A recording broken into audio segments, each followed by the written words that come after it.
different. No, but statistics prove it. Like you can sit here and argue against science. Different, but like, I've never done a you survey. don't even know what's gonna happen tomorrow, and you're telling them like statistically, this is. I'm not following statistics. I don't know. I can wake up Then dead don't be tomorrow. mad. Then don't be mad when you're 35 with cats and you're sad when statistics show that's what's I gonna get happen. bitches, baby. That's what. Just because you get losers and dorks that are broke or that fucking simp for you doesn't make them anything. They're fucking losers. Because if they were worth something, you'd want to hold them down. You'd want to make. You'd actually want to build with them. But they must be fucking losers. If they weren't losers, then it wouldn't be like that. You're not lying.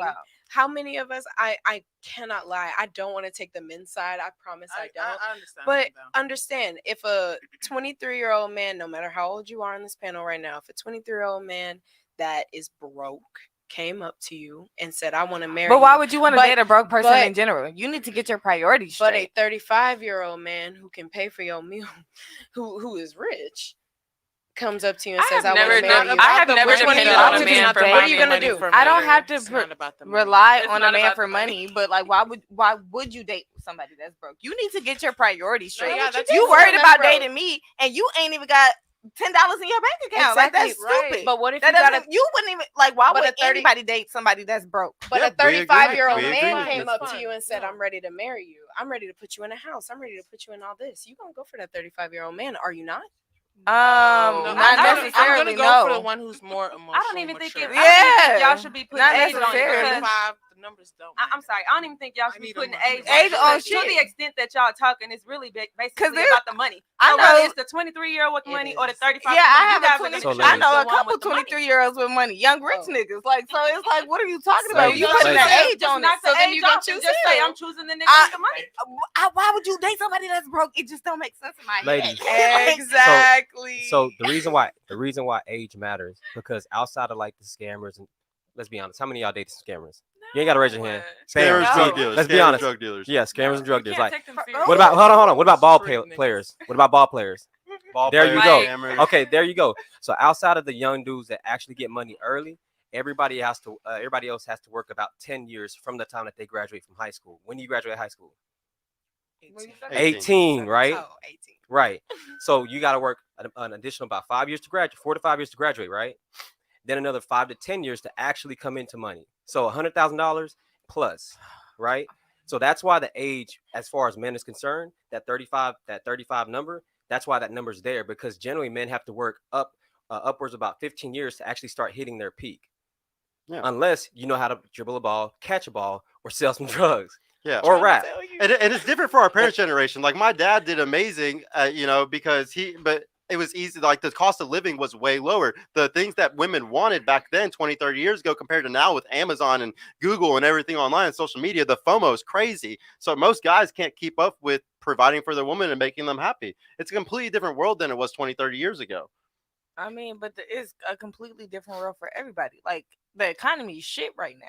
It's always been the same for man for thousands and thousands of years. But the man is the provider, so why is that an issue well, now? Well, but I'm saying it's harder for them to provide now y'all than built ever. This patriarchy. The patriarchy. Look at this Miss Sanders. Hold on. Before the goalpost gets moved, that's why the statistic matters, because the statistic is based on the average person who doesn't have a come up. This patriarchy, though. Right. So real quick, I want to take a little bit of a step back a bit to something that was actually mentioned earlier today. So when we first started this conversation, I heard Future's name getting brought up whenever Sergio brought up simping, and I heard I believe it was the end that said, "Oh, it ain't tricking if you got it." Yeah. I did. Now, one thing I want you to keep in mind: whenever we discuss anything in this show, we actually talk in general terms about the mass of men. Most men aren't Future. Most men aren't Yo Gotti. Most men don't have that kind of money. Sure. So we're here to help most men. 90% of our viewer base are men. So whenever you're telling guys like, "Oh, you can go ahead and spend your money and leave with your wallet," that's not a good idea at all for men, because then that's how you get finessed. Hey, babe, that's what I'm saying though. If you ain't got the money to date, don't date. You just said that you would date someone, but we agree. I've dated people that's broke, but like that was my choice. I don't have to date. You're not entitled to me dating you. Are you going to marry and have kids with him? I don't want to get married and I don't want to have kids. Yeah. So it's like That's fine then. Yeah. Ain't nothing wrong with that. I'm just saying, like, if you don't have, it's just like saying, oh, I'm gonna go into this restaurant knowing I don't have the money to tip. Why would you do that? It's like that's the same concept for me. If you don't, your priorities are fucked up. You don't already have it. So why are you trying to chase a female knowing you're supposed to be the provider? That's been established. You are supposed to be the provider. So why would you date somebody knowing you cannot provide for them? But did So you the question choose is, to go on my the question date with is, him? I have, and I've paid before. It's nothing. But I'm just saying, like, if you're gonna be mad about, like, statistically, most women want to date above, like. Well, this whole table said that y'all would actually date somebody regardless of money, and money doesn't matter at all. Everybody said that actually at this table. And I have, and I've tricked before too. Okay, so the question is, y'all made it sound like y'all like it, right? Y'all made it sound like y'all like it.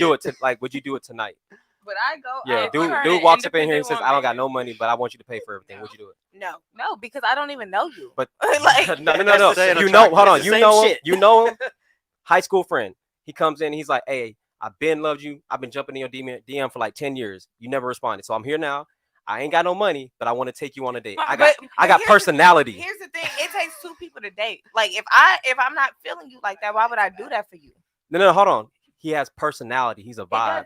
He's a vibe. He's a vibe. Fuck with you though. Like that doesn't make sense. So the answer is no though. Is he working? Because what I'm hearing from what I'm hearing hold on. What I'm hearing right. What I'm hearing from her is, look, there's a lot of things that go into me saying no, and it's not just you being broke, right? Yeah. Okay. What Sergio was saying is, as far as dating long term, you're not gonna date the broke guy because eventually you're gonna be tired of him being broke. That's all I'm trying to tell you. That's all like he's saying. Y'all can sit here and say, "Oh, I'll date the broke guy. I'll date the broke guy," but it's not true. That vibe ain't vibing when you gotta pay all the time. No, but I did it for a long time and never complained. It was other shit that made me not want to talk to him. The man was just like what? He was crazy. Well, yeah. He was crazy. So if he wasn't, hold on, if he wasn't crazy, would you still be with him? Probably, yeah. As broke as he was. Okay, so that means that you're an outlier. But let's also bring something up. The reason why he was probably crazy is because of financial insecurity. That's something that makes guys be crazy. So but hold on. That's what. So it sounds like you should be on our side because that's what we tell guys. Look, if you don't have the money, if you're not financially secure, if you're not that dude, then you shouldn't be doing it. You shouldn't be doing it, right? You shouldn't be finessing girls. But what we're telling you, all of y'all, is that you are still finessing those guys. You will still go out and date with those guys because he's a vibe. Because he's a vibe, yeah. Because he's a vibe, right? I don't. Okay, well, so hopefully I'm not gonna lie. All we're trying to do is hold both parties accountable to their actions. I'm gonna hold myself accountable. If I don't like you, if I know I would never like you, I'm not accepting that date. I don't care if it's free. And people have gotten on my ass about it. Like, okay, I've been trying to fuck with you. I've been trying to hit you. I've been trying to take you on a date. Why won't you say yeah? And I tell them straight up, like I've told you plenty of times, I don't want to talk to you like that. So why would I go on a date? And they'll know I'm not trying to talk to them like that and still want me to go. Okay, no, so I'm not going to use you. If you have history with the dude, like he says you went to high school with him. Maybe y'all dated in high school. Maybe y'all did whatever. Like you have history with this dude, but you know right now he ain't got it. He not that dude, but he has ambition.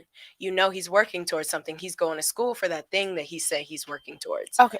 So are you going to date him then? Because you know he has potential. Right now, you might not be that girl either. Maybe y'all both working towards. I've always been that girl. You that girl. I've always been that girl. But like, let's say you're not well off. He's not well off, but y'all both working towards something. Would you continue to date that dude while he's not well off? Yes, I've done it before. And that's something that we bring up on the show a lot. There is proof that women will be with a guy with drive, and that's what she's basically saying. Yeah, ambition. But here's the thing: it's like, have you seen that Tyler Perry movie when the lady was like married to this man for years? We might not need to reference no movies. Yeah, you talking about no movies?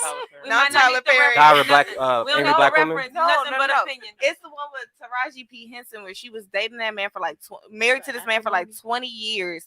And then like she divorced him right before he came into millions. Mm-hmm. And then like he ended up marrying another girl. Didn't he have like HIV or something? Yeah. No, that's not the movie either. That's not the movie either.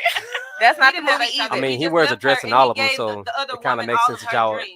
Yeah, she got she built him. I don't know. And she I think that's the one Tyler Perry movie I saw. It was years ago. He never had a job. Like literally, she was paying for everything from like the time that they started talking. She was paying for everything, and then like right before he got his money, she divorced him, and then he gave another girl the dreams, and she ended up coming back. I want to say either she tried to kill them, or like they killed her or some shit like that. It was on a boat. It was Taraji. Yeah, she fumbled her bag. She fumbled the bag.